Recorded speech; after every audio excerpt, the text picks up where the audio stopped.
Are you ready to have your website get found by the right people? Are you looking to rank at the top of Google so you get more traffic to your website? Are you ready to learn how to use SEO and content marketing to grow your organic traffic? If so, you are in the right place, my friend. Welcome to the Simple SEO Content Podcast, where I show you how to combine the power of SEO, search engine optimization, and content marketing to build your like, know, and trust factor with your audience, which allows you to get found by the right people and turn those visitors into buyers. No more frustration or confusion, and no more time wasted wondering if you're doing your SEO right. It's time to learn how to use SEO and content marketing to grow your business.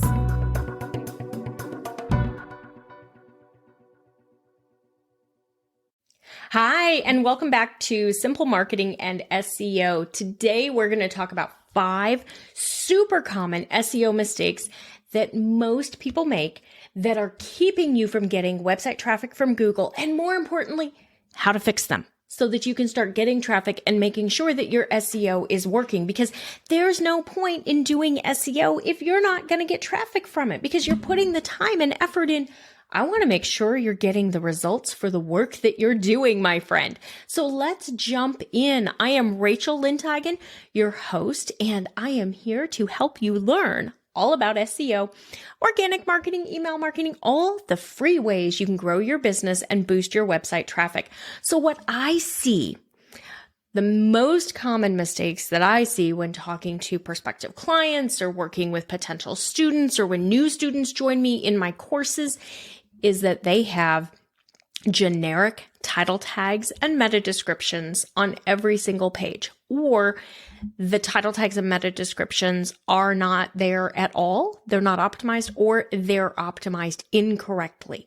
So by default, some of the website platforms out there will auto-populate a title tag based on just the page name. This is not going to do a great job from an SEO perspective, and it's probably not going to be super enticing to your ideal customer who's seeing this title tag in Google, because it's not really telling them that much. So what we want to do instead is make sure that we are creating unique title tags on each page of our website or blog, and that we're targeting a different keyword in each of those title tags and meta descriptions on each page. So make sure you're using the same keyword in the title tag and the meta description, but you're targeting unique keywords for each page. The reason for that is Google is only going to rank your website, meaning they're only going to show your website a maximum of 2 times for any given keyword search. So if you are targeting the same keyword on 10 pages on your website, you're actually really severely limiting your potential to show up in Google, because you're only going to show up for that one keyword rather than potentially showing up for 10 different keywords if you used a different keyword on each page. I hope that makes sense. If you have any questions or there's any confusion there, let me know. But that thing that I see so often are those generic title tags, no title tags, or title tags and meta descriptions that don't follow Google's best practices. If you're not sure what Google's best practices are for title tags or meta descriptions, then I want you to make sure you have either the Complete Beginner's Guide to SEO. You can get that from the website on the freebies tab.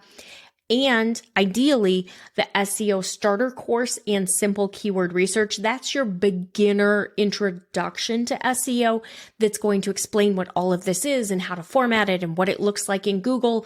And then I'm going to walk you through how to pick the right keyword. And then I'm going to help you make sure you get through via email each day. You're going to get a little message in our mini course that kind of helps you with what you need to do next and how you need to format it and what it should look like, etc. So if you're not sure what your title tags and meta descriptions are or how to create them, make sure you do that. There's information on that in the show notes. That's really designed just to help you get started with SEO. It's not as in-depth. It doesn't cover as much as simple SEO content, but it's your first introduction. It'll help you get started. The next thing that I see, and this I see so often, is that you're choosing the wrong keyword. This is the number one mistake that I see people make that causes problems for them when it comes to the success of their SEO program. And this is the main reason that I went ahead and created simple keyword research for you. I wasn't going to do that. I've only ever taught keyword research inside of Simple SEO Content, my full signature course that teaches everything you need to know about SEO and content marketing and helps you put together your strategy and your plan for your blog and all of that. But I felt like I was doing a disservice to you. If you're not ready to take that course, you still need to understand keyword research, and you still need to be able to see how to use the tools and figure out what keywords to choose. And that's why I created that course for you. I went back and forth on it for a long time, and I decided that it was more important to put it out there for you to help you. So improper keyword targeting or choosing the wrong keyword is a huge issue that I see. And so often it's that we're choosing keywords that we're never going to be able to rank for because they're just way too competitive. And I want you to make sure that you're really understanding that what we're looking for is the perfect keyword is going to be different for every page of your website. And it's going to be different for your website versus your competitors, because the perfect keyword is the one that has the most search volume and the least competition, that is the most closely tied to your product or service or that page, whatever it is that you want someone to do on that page. So I really want you to think about user experience. If somebody is searching that keyword, what are they looking for? And is the page that you want to target that keyword with, does it make sense? Is that what they would expect to find on the page contextually if that's the keyword that they're searching with?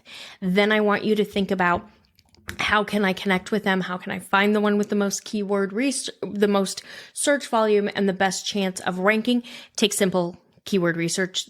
I walk you through all of that. I show you step by step via screen share, all the tools that I use, the free ones, the paid ones, the AI ones, all of that, the Chrome plugins. Like, guys, I can't make this easier for you.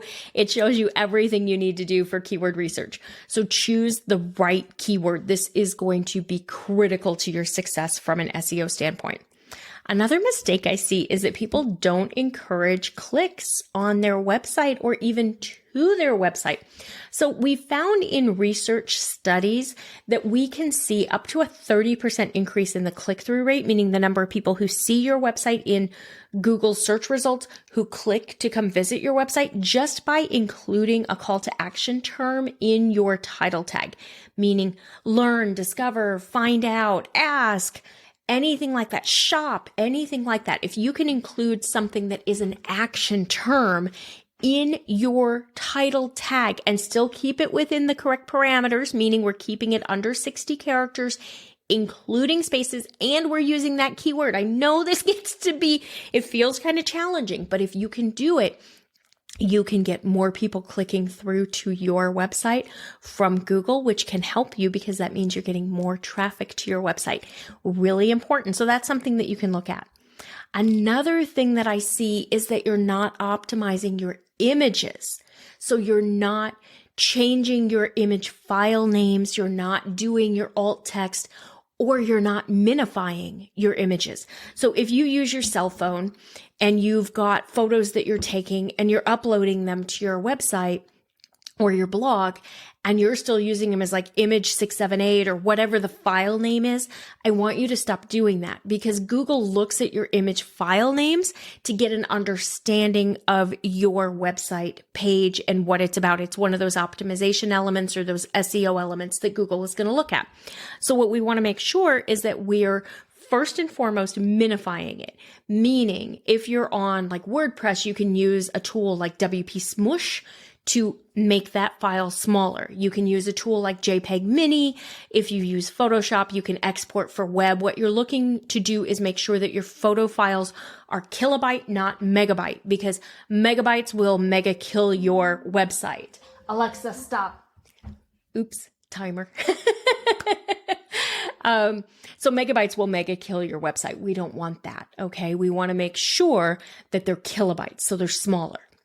And then we want to make sure we're using that keyword. See why that keyword is so important, and getting the right one is so important, because you're going to use it in all the different areas. You're going to use that keyword, and you're going to use dashes, the ones that look like minus signs in between each of the words. So if you have a keyword phrase that has 3 or 4 keywords, you're going to do keyword dash, keyword dash, keyword dash, keyword. Now for a bonus, you can use your business name in there, dash business name, dashes, multiple dashes if you need that. Like me, I have a multiple word business name, so I use multiple dashes. The ones that look like the minus signs, remember that. Those will then show up in Google image search. So not only is your image file name going to help Google understand what that picture is about, and that it's, again, another little check mark. Oh, this page is about this thing. But that image now is tied to your business and can show up in Google image search when someone is searching for your business, which can bring more people to your website. See how this is so helpful? Then I see incorrect or missing header tags. So if you have a blog post or a website page that's just big, long blocks of copy, first off, stop that. Nobody wants to read big, long blocks of copy. It's kind of what we call it. It causes blindness. Not truly, but like you just zone out because it's so thick. Nobody wants to read a big old block of copy. So make sure you're using header tags, your H2 tags and your H3 tags to break your copy up. So when we talk about header tags for your website from an SEO perspective, yes, there are 6, H1 through H6, and you're going to see those in your editor. All I really want you to worry about is 1, 2, and 3. H1 is your page, what that page is about. Main priorities can be your primary keyword. In some website editors like WordPress and things like that, your blog post title by default is your H1 tag. So just be aware, make sure you're using your keyword in your blog post title, which you should be because your page should be about your keyword. So this should not be difficult. So make sure you're doing that. Then your H2 tag is going to be your section. So like this particular podcast is 5 super common SEO mistakes.